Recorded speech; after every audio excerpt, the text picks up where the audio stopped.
My name is Jake Zaskin. Good morning, everyone. I'll be your facilitator this morning, as well as moderating our chat panel for any questions that may come up during the webinar. I'm joined by my colleague, Joe Goodwin, who will be walking us through our material today. Welcome to Strengthen Your Resolve, Understanding DNS Attacks.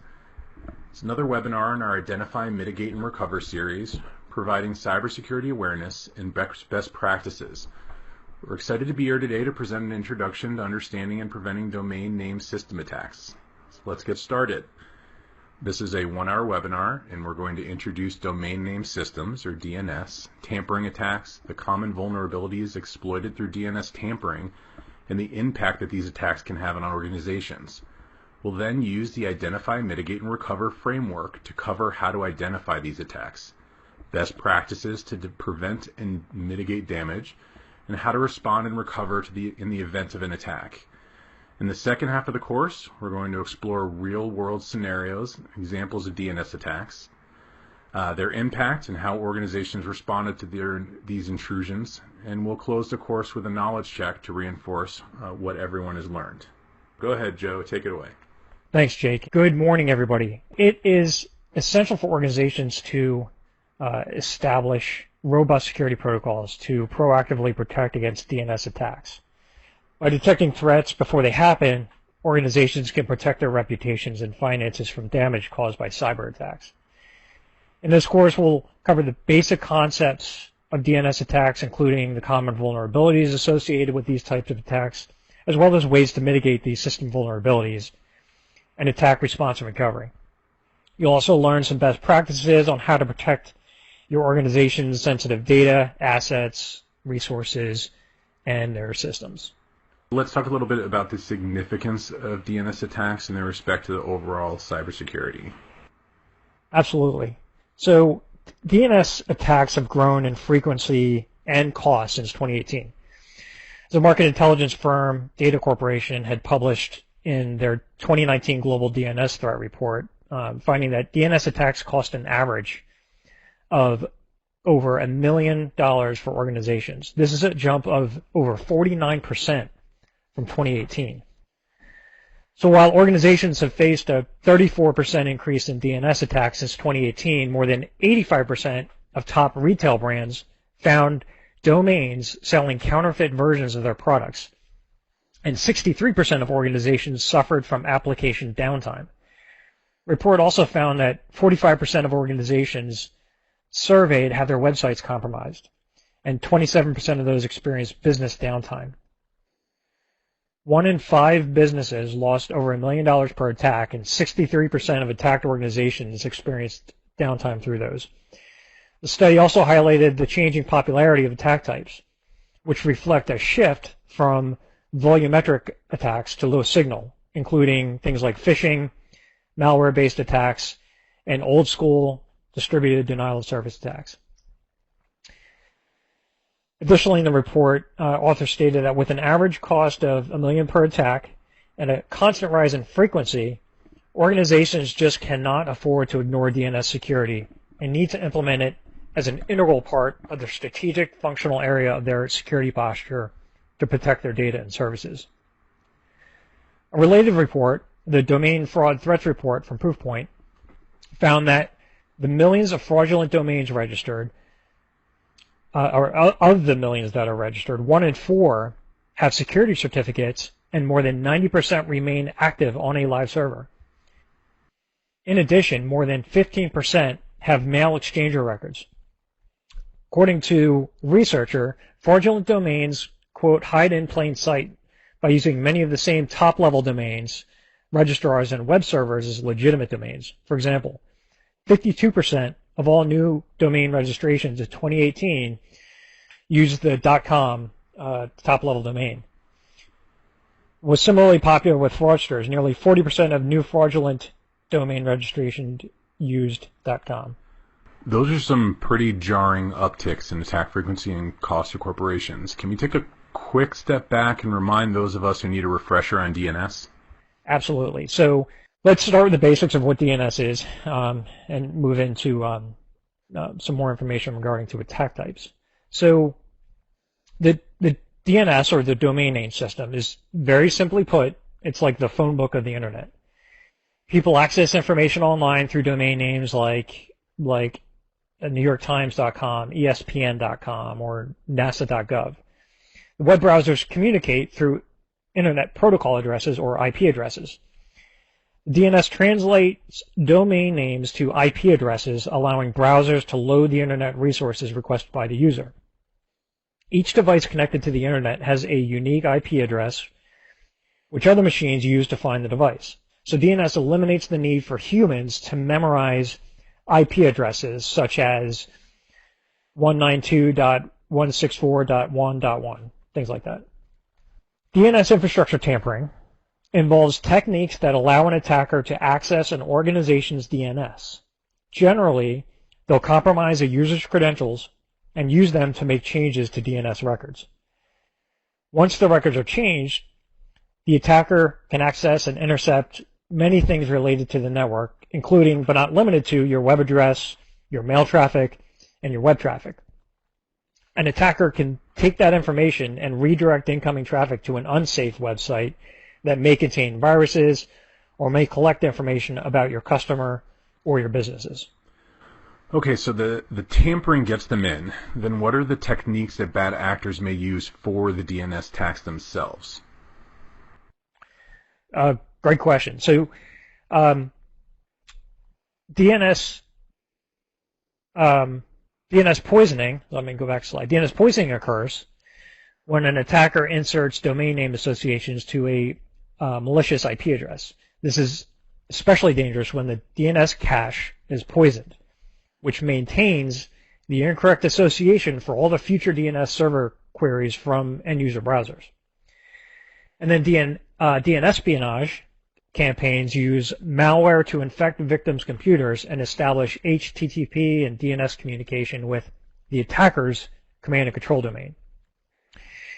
In an example here, attackers lured victims into malicious websites with job postings, leading victims to download Microsoft Office documents that had embedded macros. Of course, the macros were actually malware that enabled attackers to use a classic man-in-the-middle approach to collect SSL encryption certificates for targeted domains. Then these stolen certificates also allowed them to decrypt all intercepted web traffic, including VPN-protected traffic.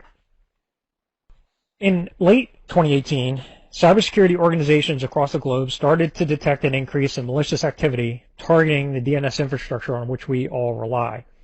Using common tactics, the attackers were able to redirect and intercept web and email traffic and could have achieved the same for other network services. Attackers can direct user traffic to their own infrastructure for manipulation or inspection before passing it on to legitimate service if they choose to do so. So this creates a risk that persists beyond the period of traffic redirection.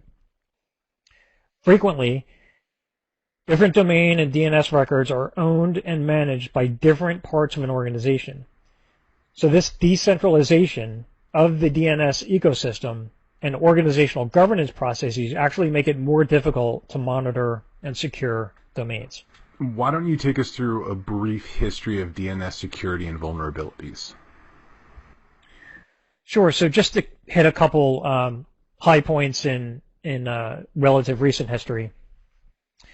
In 1993, Christoph Schubert released a paper entitled Addressing Weaknesses in the Domain Name System Protocol, which outlined exploits targeting several vulnerabilities, including the technique of DNS cache poisoning.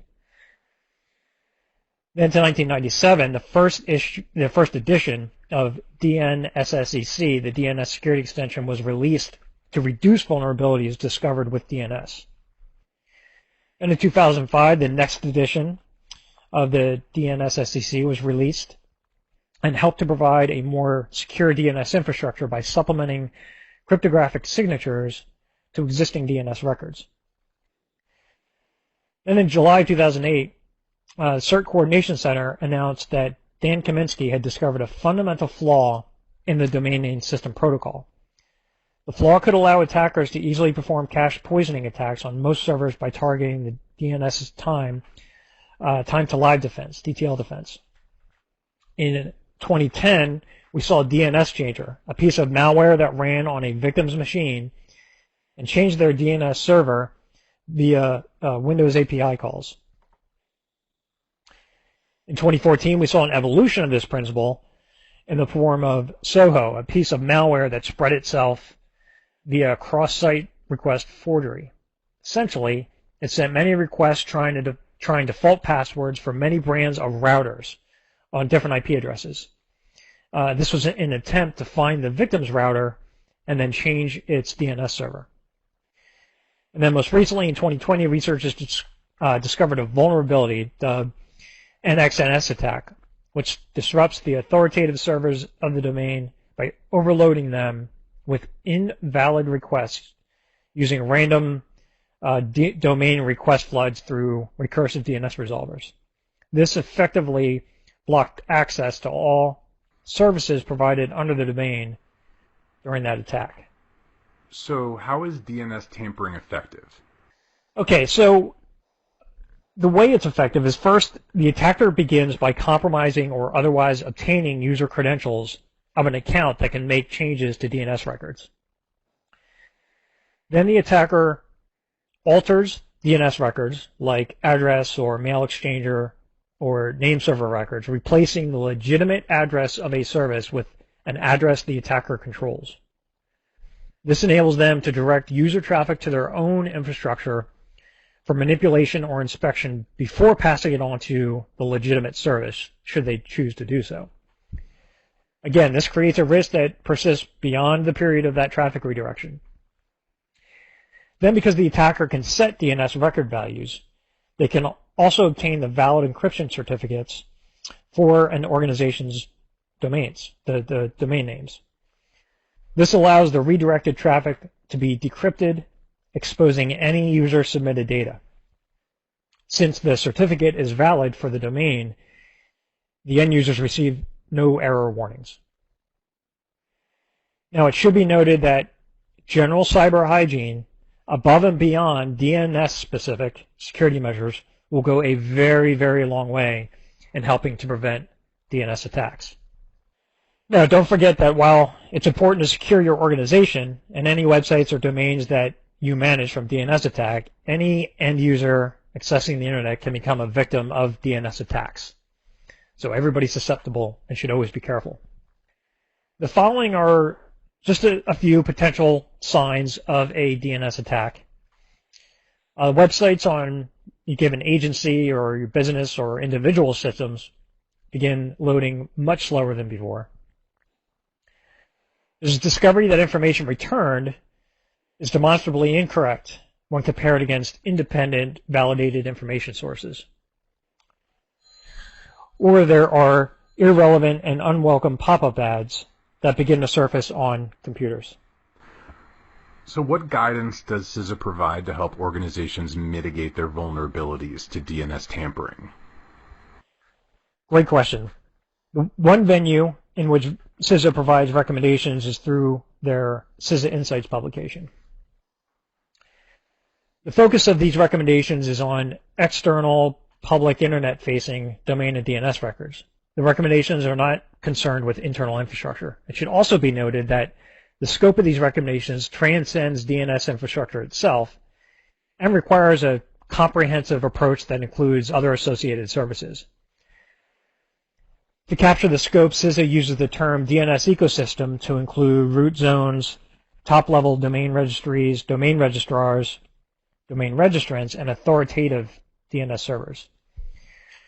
Disparate organizational units may be responsible for managing these services, and their successful outcomes depend on their close coordination to kind of centralize the approach. So the first step is to review your organization's DNS records. For all organization-owned or managed domains, review all public domain records with domain registrars to verify that the associated name server records are delegated to their intended DNS servers.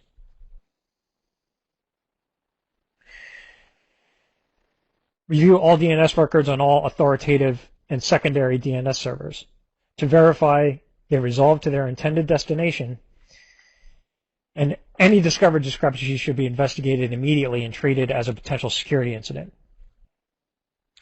Next, change DNS account passwords.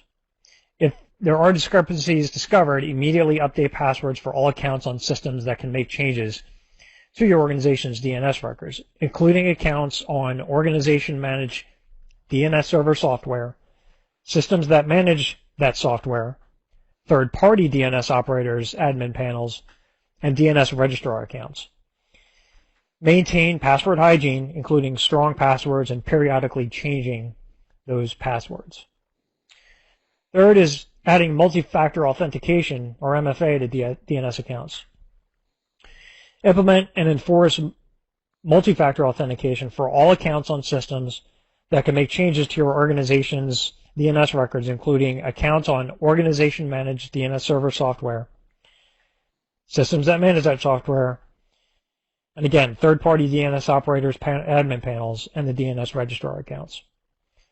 If MFA isn't supported for records hosted by those third-party providers, CISA strongly encourages organizations to consider migrating to providers that provide strong access controls and MFA. If MFA isn't supported on legacy systems hosted by organizations internally, compensating controls can be introduced to temporarily harden access controls. For example, require physical console access, disable remote access, limit remote access to management network only, etc. And then fourth, monitor certificate transparency logs. Monitor these logs for newly added certificates issued to organization-owned domains that have not been authorized or requested by the organization, i.e. privileged user access permissions.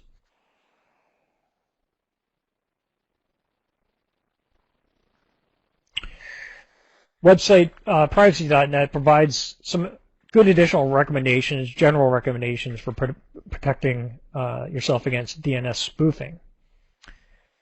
Checking for HTTPS. A spoof site will likely look like your intended, it'll look like the website that you're intending to go to. However, an imposter site will not have the domain's SSL certificate many times, which you can check for by noting the HTTPS in the URL address or a closed padlock in the URL bar of the browser. So while not completely 100% effective, if it's not there, many times that is a good indicator that something's up. Antivirus. Your antivirus software should be up to date and real-time protected and enabled. This is key to stopping malware from infiltrating your networks. Again, just general good cyber hygiene. Disable JavaScript and WebRTC. So JavaScript is a common programming language that unfortunately is often used to deploy malware. Not all users can easily disable JavaScript due to its ubiquity, but it can help protect your machine if you do. WebRTC is a communication protocol used for voice over internet protocol services like Skype. It is, or like what we're using now. It is usually enabled by default, including on Firefox and Chrome browsers, but should be disabled if it's not needed.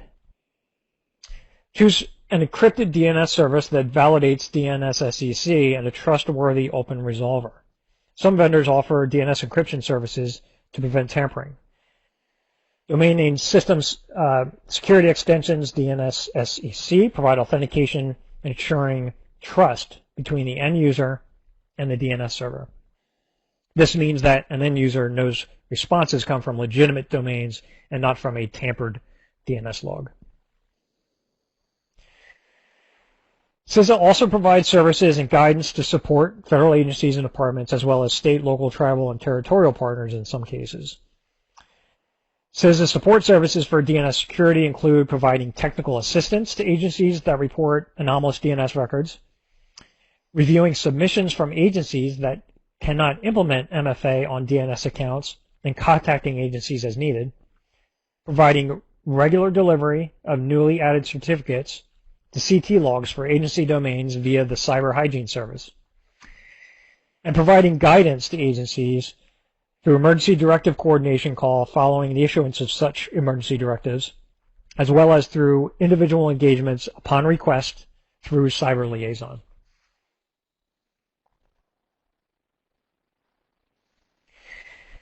So if your organization does experience DNS tampering, you should be prepared to take the following steps to secure your network in the near term. If you have a security vendor, exercise your incident response service level agreement and ensure that it covers all activities required for your organization's needs. Review DNS records for all organization-owned or managed domains and review all public domain records with domain registrars to verify the associated name server records are delegated to the intended DNS servers. Review all DNS records on all authoritative and secondary DNS servers to verify that they resolve to their intended destination. Any discovered discrepancies should be investigated immediately and treated as a potential security incident. Work with vendors or network administrators to reestablish border gateway protocol connections. Check and restart firewalls and other apps. Get unblocked by your internet service provider and begin application recovery.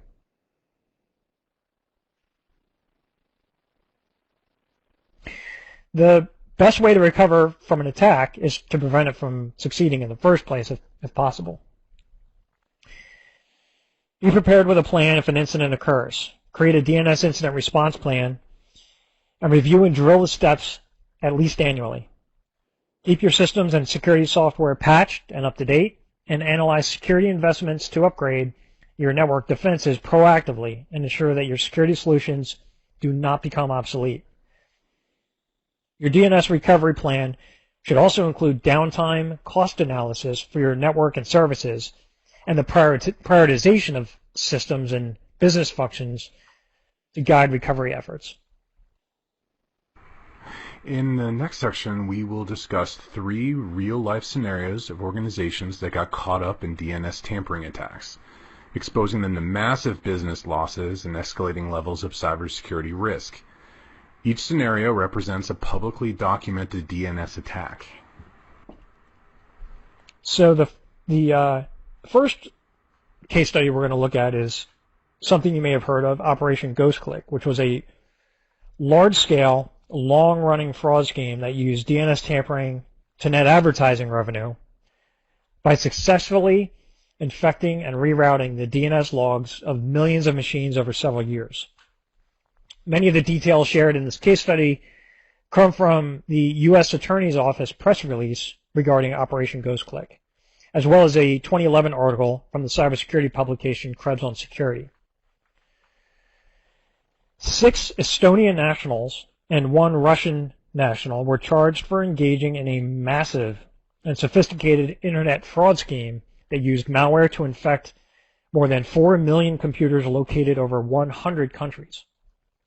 Of the computers infected with the malware, at least 500,000 of those computers were in the U.S., including computers belonging to the U.S. government agencies and educational institutions, nonprofit organizations, commercial businesses, and individuals. The malware secretly altered the settings of infected computers to hijack internet searches and then reroute computers to websites and advertisements that earned revenue for the hackers each time these websites or ads were clicked on or viewed. The malware also prevented the installation of antivirus software and operating system updates on the infected computers, leaving the computers and their users unable to detect or stop the defendant's malware, and then exposing them to attacks by other viruses. So as alleged in the eventual indictment, from 2007 until October of 2011, the defendants controlled and operated various companies that masqueraded as legitimate publisher networks, actually called, quote, the publisher networks, in the internet advertising industry. The publisher networks entered into agreements with ad brokers under which they were paid based on the number of times that users clicked on the links for certain websites or advertisements, or based on the number of times that certain advertisements were displayed on certain websites. So, The more traffic to the advertisers' websites and the display ads, the more money the defendants earned under their agreements with the ad brokers. Seems to make sense. As alleged in the indictment, the defendants fraudulently increased the traffic to the websites and the advertisements that would earn them money. They accomplished this by making it appear to advertisers that internet traffic came from legitimate clicks and ad displays on the defendants' publisher networks, when in actuality it had not. To carry out the scheme, the defendants and their co-conspirators used what are known as rogue DNS servers and malware that was designed to alter the DNS server settings on infected computers. Victims' computers became infected with the malware when they visited certain websites or downloaded certain software to view videos online. The malware altered the DNS server settings on victims' computers to route the infected computers to rogue DNS servers controlled and operated by the defendants and their co-conspirators. The malware also prevented the infected computers from receiving antivirus software updates or operating system updates that otherwise might have detected the malware and stopped it. In addition, the infected computers were also left vulnerable to infections by other viruses. When the user of an infected computer clicked on a search result link displayed through a search engine query, the malware caused the computer to be rerouted to a totally different website. Instead of being brought to the website to which the user asked to go, the user was brought to a website designated by the defendants. Each click triggered payment to the defendants under their advertising agreements. This click hijacking occurred for clicks on unpaid links that appear in response to a user's query, as well as clicks on sponsored links or advertisements that appeared in response to a user's query. These were often at the top of or to the right of the search results, thus causing the search engines to lose money. Several examples of click hijacking illustrated in the indictment included: 1. When the user of an infected computer clicked on the domain name for the official website of Apple's iTunes, the user was instead taken to a website for a business unaffiliated with Apple that purported to sell Apple software. Secondly, second occasion, when the user of an infected computer would click on a domain for a domain name to link to Netflix, the user was instead taken to a website for an unrelated business called Budget Match. And then lastly, when the user of one of these infected computers clicked on the domain for the official government website of the IRS, the user was instead taken to the website for H&R Block, which is a major tax preparation business. Now, while the scam may not have directly targeted victim systems or operations, DNS changer Trojans are very dangerous due to the following potential impacts. First, these Trojans can take full control over network traffic, leading victims to any site that cyber criminals choose, including sites staged specifically for phishing or farming attempts. Even if a user types in the correct URL, they can still be routed to a fake site and expose any information entered to the attackers. Some DNS changer Trojans can use brute force attacks to alter routers' DNS settings, infecting any systems connected to the compromised router. Some examples of this malware set up rogue DHCP servers on certain networks, which also infiltrate connected networks. In addition, DNS changer Trojans usually block access to system patches from security vendors, leaving the infected network vulnerable to additional attacks. Systems that are already infected become an easier target for more extensive cyber attacks. And finally, DNS changer Trojans are very sneaky and persistent. Many contain rootkit capabilities that make detection and removal from systems very difficult. These Trojans can continuously modify an infected system's DNS settings to keep routing to fraudulent or malicious servers.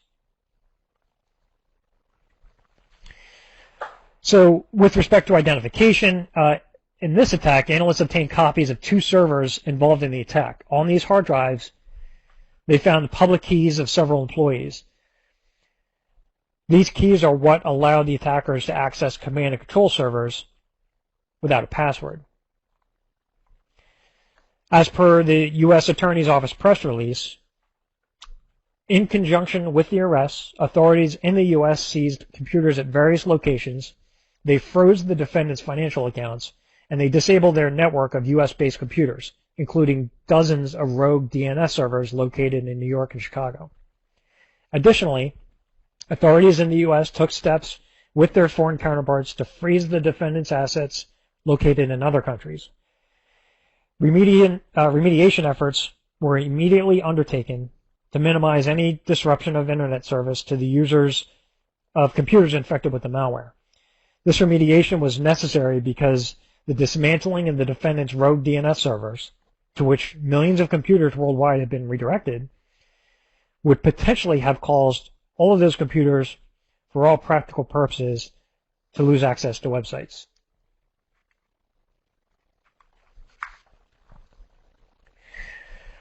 Law enforcement officials and cybersecurity experts realized that the infected DNS servers needed to be replaced with legitimate ones to avoid shutting off all internet access for the approximately 4 million infected machines. In 2012, a third-party organization was appointed by the court to administer the replacement DNS servers. These servers provided continuity of service and allowed time for users to remove the malware and restore normal DNS settings. Wow, when you said the best way to recover from an attack is to prevent it from succeeding in the first place, you were not kidding. That recovery sounds like it was a massive lift. Very massive. So now we'll switch gears, look at a different group altogether. So we're going to focus on a high-profile attack that occurred in August of 2013. This impacted the websites of Twitter and the New York Times. However, those businesses were not the direct target of the attack. The direct victim was the company that held the domain name registration for both websites. The group claiming responsibility for the attack is known as the Syrian Electronic Army. They've claimed to be behind multiple high-profile cyber attacks over recent years. The group is a hacker collective that allegedly supports Syrian President Bashar al-Assad. For several hours, users attempting to view and post screenshots on Twitter instead received error messages that read, quote, "You've been hacked by the Syrian Electronic Army," the SEA, and an image of the group's logo of an eagle and a version of the Syrian flag would appear. The New York Times homepage showed the same message. The Syrian Electronic Army claimed on Twitter that it had taken control of numerous Twitter domains and the Huffington Post. Most of those claims were later debunked by researchers and investigators. Okay, this one I definitely remember. What was it that actually happened? So the hack was just the latest of major media organizations, with the Financial Times and the Washington Post also having been compromised by SEA in preceding months. It was also the second time in a month that the website of the New York Times was unavailable for several hours. The attacks on Twitter and the New York Times required significantly more skill than the earlier string of SEA attacks on media organizations, when the group attacked Twitter accounts for dozens of outlets, including the Associated Press. Those attacks on the Associated Press actually caused the stock market to plunge for a short period of time after the group planted false tales of, quote, explosions at the White House on Twitter. As a consequence of that posting of a fake attack at the White House, the stock market did plunge notably for a short period of time until people realized that it was a false posting. The New York Times company chief information officer compared the DNS attack against the earlier website attack as quote, sort of like breaking into the local savings and loan versus breaking into Fort Knox. A domain registrar should have extremely tight security because they're holding the security to hundreds, if not thousands, of websites. However, Twitter and the New York Times were able to recover their domains within a few hours, and no user information was stolen. The DNS provider that was attacked shared its logs with all stakeholders and traced the incident to a sophisticated phishing attack against one of its reseller affiliates. Once the activity was discovered, the impacts were quickly remediated. Ultimately, in 2016, 3 Syrian nationals, all current or former members of the Syrian Electronic Army, were charged with multiple conspiracies related to computer hacking. So from an IMR standpoint, the New York Times, Cloudflare, OpenDNS, and Google noticed issues and investigated, tracking the problem back to an Australian company. So how was it mitigated? The service disruption announcements from both New York Times and Twitter were shared with their users. And then ultimately the DNS company changed all login credentials and the affected DNS records were returned to their previous values. The affected DNS records were also locked to prevent future changes. So now we'll look at one final case study for our webinar today before moving on to our knowledge check. This is a hack against a large bank. So rather than picking off online bank customers one by one, an ambitious group of hackers took control of a Brazilian bank's entire DNS infrastructure to redirect customers to a perfectly reconstructed facsimile of the bank's website. When users entered their account information, hackers used the data to break into their real bank accounts and steal as much money as they wanted. The attack occurred on October 22nd, 2016 and lasted 5 hours, during which the attackers captured the transaction of hundreds of thousands to millions of bank customers worldwide. This approach to DNS tampering allowed the hijacking to be performed without any interaction from the end user. Phishing campaigns were with crafted URLs and malvertising campaigns attempted to change the DNS configuration from within the user's browser. The user's browser have been reported as early as 2014. The attack is insidious in the sense that a user is completely unaware of the change. The hijacking works without crafting or changing the URLs in the user's browser. A user can use any browser and his or her regular shortcuts. The user can type in the URL manually or even use it from a mobile device. The user will still be sent to the malicious website instead of to their requested website, and hijacking effectively works at the gateway level. As per a summary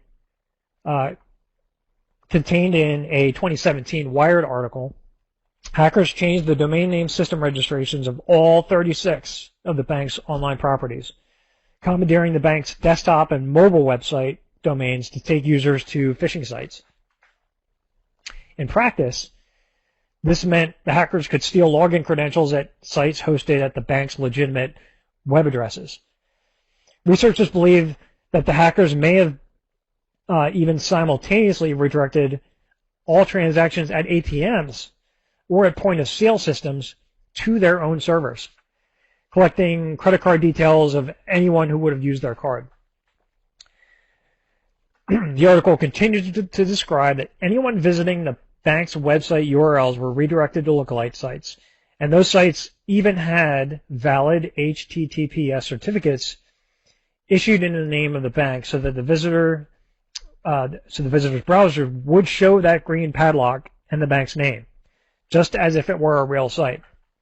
So again, looking for that padlock typically should make you feel good, but however, there are times that for sophisticated attackers, they can even make that appear. The absence of the lock, though, most of the time is a telltale for malicious activity, or the fact that it is not a secured site, I should say. Researchers found that the certificates had been issued 6 months earlier by Let's Encrypt, the nonprofit certificate authorities that's made obtaining an HTTPS certificate easier in the hopes of increasing HTTPS adoption. So after around 5 hours, the bank finally regained control of its domains, and convincing the controllers to correct the DNS registrations. The number of affected customers had not been confirmed in total. From an IMR standpoint, how was the attack identified? So the burst of malware set off alarms for security vendors, and then that was eventually traced back to the bank. Since the bank was unable to access its email systems, they were actually unable to alert their customers.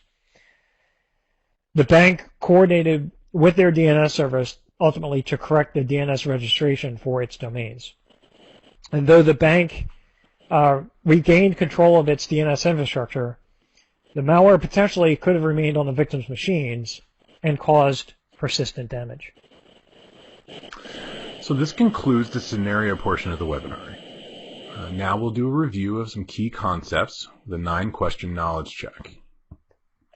Feel free to put in your answers, and we will discuss and see how we all do. First, DNS has been described as the what of the internet? Gateway, phone book, relay, or vault?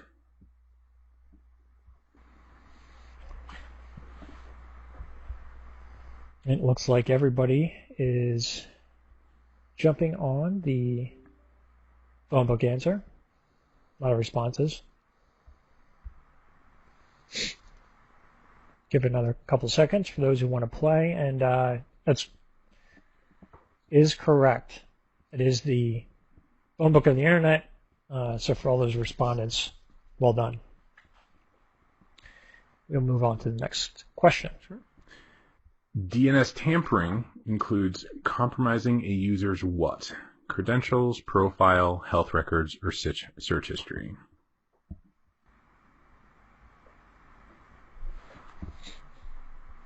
Again, everybody went right to credentials on that one. So it looks like we have a unanimous. Look at that, numbers going up. 56 people. Looks like all of those individuals are correct. Simply, that tampering includes compromising users' credentials. Absolutely. Great job. Okay, next question. True or false? Decentralization of DNS ecosystems makes monitoring your system more manageable.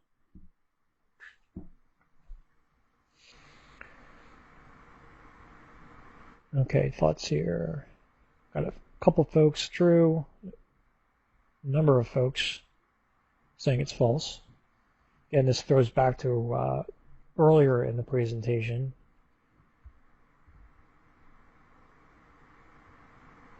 Okay.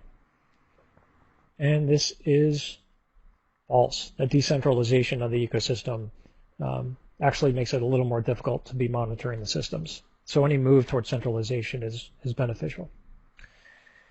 Great. Next question. True or false? Risks can persist beyond the period of traffic redirection.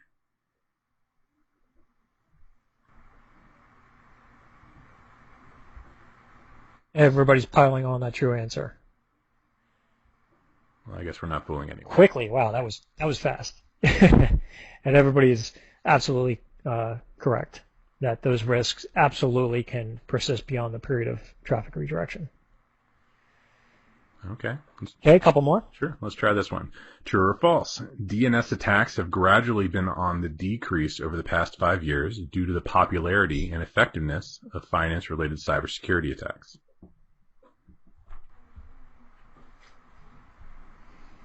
And again, even more quickly, people are piling on the same answer there as false.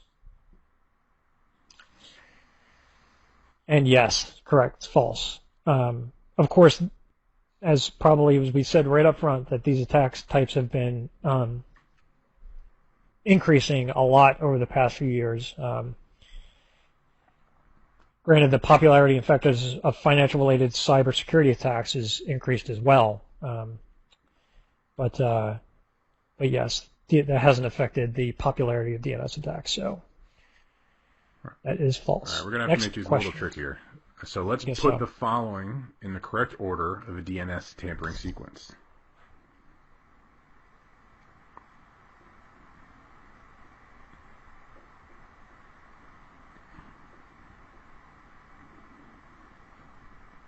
What do you think?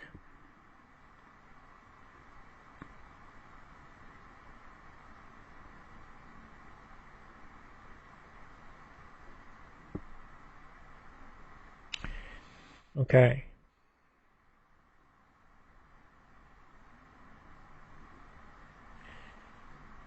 And it's great. So we have compromise, alter, or sorry, there we go. Compromise, alter, redirect, and decrypt. So I know that answers there on that survey. It's kind of hard to render those, but I think we all got those. All right, next slide. Our next question. All right, which of the following is not a typical indicator of a DNS attack? Browser showing incorrect website information, request for wire transfer, websites for a given agency or individual system, loading much slower, or irrelevant and unwelcome pop-up ads, which is not a typical indicator. A lot of folks on wire transfer requests, vast majority. And if that's what you selected, yes, it's correct. That is the only one that we had discussed the previous ones that that's not necessarily an indicator of DNS attacks. If that happens and it's malicious, there could be some relation, but it's not an indicator. It's more of a consequence. Okay, we have 2 more. So name one of the 4 CISA recommended actions to mitigate DNS tampering. Let's see what we get.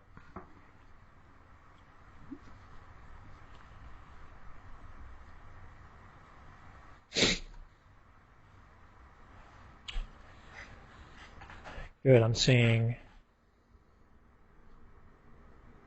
MFA, HTTPS, working with vendors I see in the chat, absolutely, DNS records, good. These are all great answers. Let folks chime in a little more. Disable Java and WebRTC, bingo. Reviewing logs. This is great. So yeah, I nailed most of them here. As a review, again, here are the ones that we talked about in the presentation that are some recommendations that are review DNS records, changing the account passwords, adding MFA or 2FA to those accounts, and then monitoring the logs. Great. And then our final question.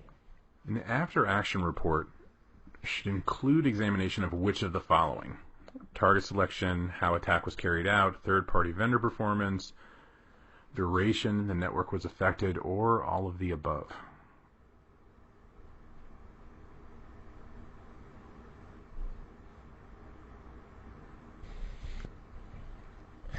So it looks like everybody's saying all of the above. Can't trick anybody. Had a softball for the last one. That's correct. It is all of the above on those after action report, taking a look at all those different components. Excellent. Thank you. So in closing, a few key takeaways to remember. So DNS has been continually evolving for years and can impact everyone, we've learned. So in order to avoid being kind of that next statistic, a few of the key takeaways from today's presentation are, first, in terms of identification, want to look for websites that are loading much slower than usual. Browsers showing incorrect website information is a dead giveaway. Irrelevant and unwelcome pop-up ads could also be an indicator. In terms of mitigation, there's some preventative measures you can do to mitigate an attack. Reviewing the DNS records, changing DNS account passwords, adding MFA to DNS accounts, and monitoring those certificate transparency logs. And from a recovery standpoint, working with vendors and knowing your service level agreements is very important. Reviewing your DNS records and public domain records. Identifying those weak spots and exploits that were used. Working with vendors or administrators to reestablish those BGP connections. Checking and restarting your firewalls and the other applications. getting unblocked by the internet service providers, and beginning application recovery. So before we go, just a look at some resources. We hope you have enjoyed the webinar and come away with the knowledge that helps you better protect yourself and your organization from DNS threats. If you want to learn more, we encourage you to visit the CISA resources listed below. They include Emergency Directive 1901 on mitigating DNS infrastructure tampering, BOD 1902 on vulnerability remediation requirements for Internet accessible systems, informational memorandum on addressing DNS resolution on federal networks, and of course, the CISA Insights document on mitigating DNS infrastructure tampering. Now, it should also be noted that if you haven't already seen it, when you go to the homepage of CISA at CISA.gov, you will see right now a red alert front and center on the screen. If you click on this, there is a tremendous amount of phenomenal information regarding the recent compromise of the SolarWinds Orion software supply chain. So in there you'll find updated emergency directives and updates related to the compromise, press releases, alerts and guidance, and partner products. So again, while that's not directly related to the topic of this webinar, I wanted to make sure, as we're talking about resources, we brought that up again. Most of you probably are well tuned into the latest and greatest, but in case you haven't or you want to share with others, going to CISA.gov, boom, that alert is right up front and has great information on the current situation. Lastly, specific to this webinar, we talked about a couple articles and resources used. This is where you can find them on a couple of different hacks and information. So thank you very much for your participation. There will be a certificate of completion that is available for download. So with that, everybody have an absolutely wonderful day, and we hope to see you again soon. Thank you.